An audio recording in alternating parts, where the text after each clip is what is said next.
what it do, everybody? Your favorite anti-hero is back with another video. For those who don't know me, I am the Pepperoni, and here, I don't typically like to throw shade, but I do enjoy sprinkling pepper.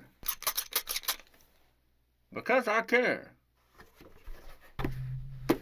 Today we're going to be talking about the third book in the Montenegro trilogy, Illusion Within an Illusion, by the author Estela Vasquez Perez.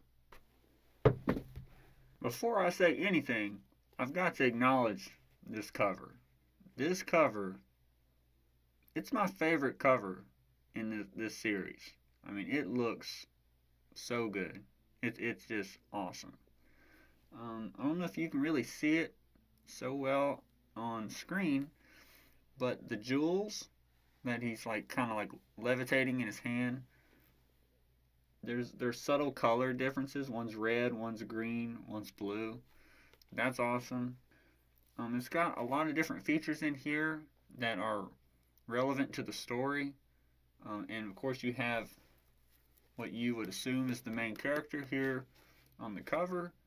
It looks really great. It's awesome. And when you have the rest of the books, if I can get them up here all together. Yeah, there we go. These things just look awesome together. And you can really tell that they're definitely part of the same series. I mean, it's just great. A really awesome thing that I figured out early on about the third book. In the second book, there was a bit of an issue where the author was rehashing a lot of information that we already knew from the first book. And it was just kind of thrown in there in the second book. That happens again in the third book. However, the author goes ahead and just gets that out of the way in literally the first 2 pages. It really just kind of info dumps you right off the bat. It's not so good, but it serves its purpose and it just gets it out of the way. And it's like, these are things you got to know. Now you know. Let's get on with the story. So that was cool. There's like 1 or 2 little things in the story deep inside the book, but it's fine. Now, I've spoken about this story as a whole before in regards to how it's not a unique topic like the idea of vampires and stuff, but the author is approaching it with a unique perspective.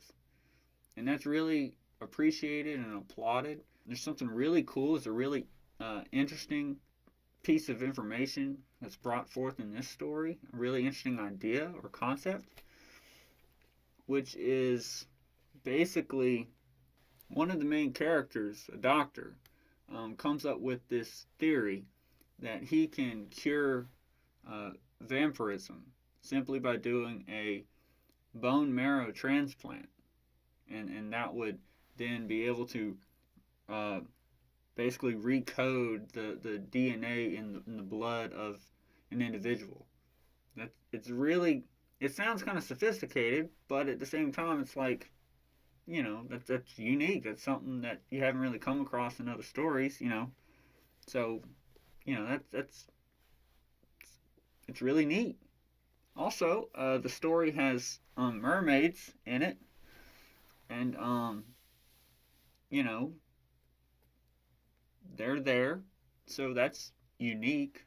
Also, in this book, as you're reading through it, you're going to the readers are going to get to really imagine what it's like for vampires, basically, to encircle demons and to what basically you get to imagine what it would look like to, you know, suck the energy out of those demons. So, I mean, that's pretty exciting. In the third book, you as the readers finally get to really delve into what the magic system is in this series, and how it all works. And really, the cool thing about it is it's portrayed in a way to where not only do you get to learn how it works, but supernatural beings that have been using these powers for hundreds of years, they finally learn how they use their powers. and it's just, it's really enlightening. Now, as the situation was with the second book, where you have an introduction of some new characters, you also are introduced to some new characters in this book. One of which, probably my favorite, is introduced in the last 4 chapters of the book. Just just so you know that the character exists, and also you are treated to an in-depth flashback with backstory about this particular character, this new character. That's lovely.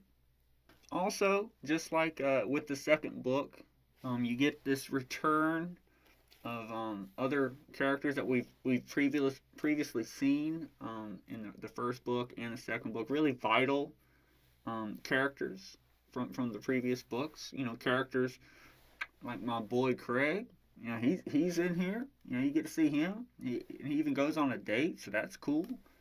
You get to see characters like Suzette, who just this story just couldn't exist without. And hell, you even get to see pretty much the central main character of the second book, Carlo Finney. So that's awesome. Then you get to read this beautiful section here, sections from pages 31 to page 70. That's chapter 2 through around the middle of chapter 5. I mean, wow. I can't even put how I feel about that into words. It's just so.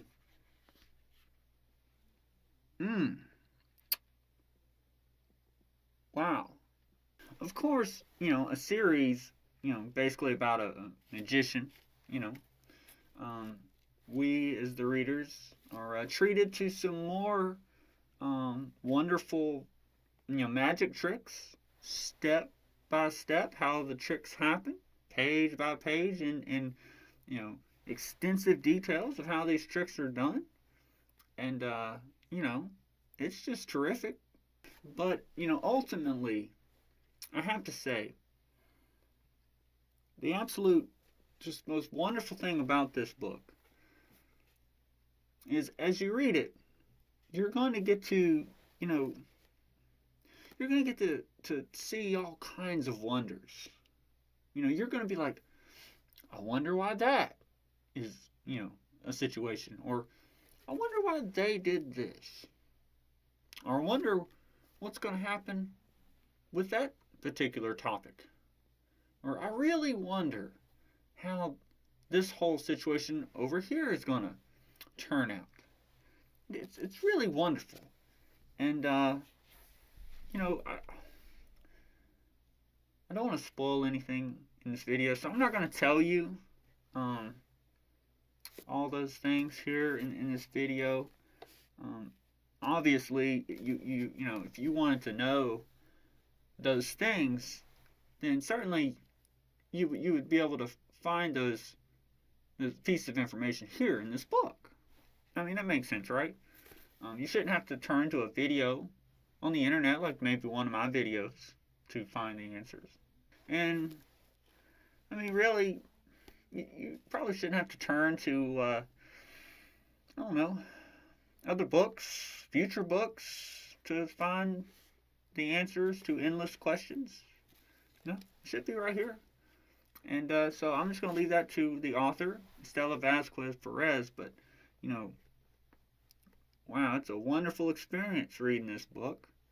And so, with all that being said, if this sounds like an experience that you want, go to Amazon.com right now and buy Montenegro Book 3, Illusion Within an Illusion, by the author Estella Vasquez Perez. You can get it on paperback. I believe you can get it on hardcover. And you can also just get you an ebook if you'd like. But you're really going to miss out if you get the ebook. I actually really discourage you from doing that. You want to get the physical copy. This cover is just too good to pass up on. You need this cover, and you need you need the covers of these other books because they look too good. Getting the ebook, it's just not enough. Get the paperback, maybe get the hardcover, whatever you want. Just get them in physical copies. And yeah, this trilogy is going to look really good on your shelf. And all your friends are going to be jealous if you have these. And you should go and buy them. They're magical. Bye.